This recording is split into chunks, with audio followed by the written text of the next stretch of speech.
Ons lees die oordenking vir die 6de Mei uit Die Here is my herder met die vriendelike vergunning van Lizet Marie.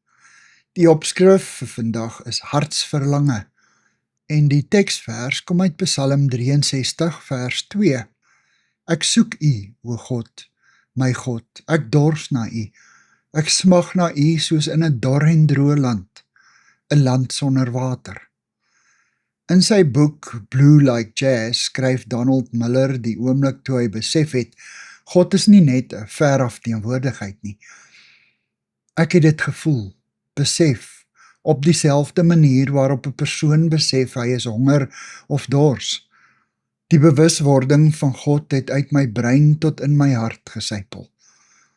Hy beleef 'n diepe dors na God, net soos Dawid in Psalm 63, wat hy skryf na sy verblyf in die Juda-woestyn waar hy 'n fisiese dors ervaar het.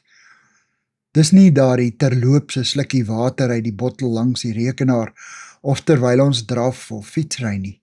Dis 'n alles oorheersende smagting wat alle ander behoeftes oorheers.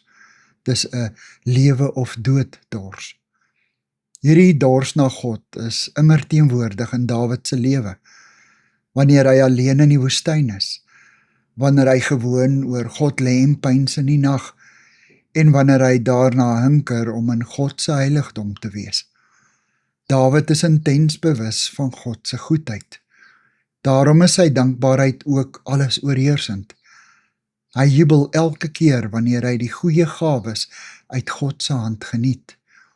Hy hef sy arms op om God te prys. Hy juig oor die beskerming onder God se vleuels. Dit is soos ware honger en diep dankbaarheid lyk. Die een kan nie sonder die ander nie. Hierdie woord van Dawid inspireer Dale Fife om in sy boek The Hidden Kingdom te skryf, dit word 'n lewensuitroep, in swaar kry en droefheid, maar ook in tye van uitbundige feesvreugde. U is my hartsverlange, Here. Amen. Dankie vir die saamkuier. Ek deel Lizet se kontakbesonderhede in die inligtingsparagraaf van die kanaal. Daar is ook skakels na voorlesings van Lizet se ander publikasies wat hier beskikbaar is.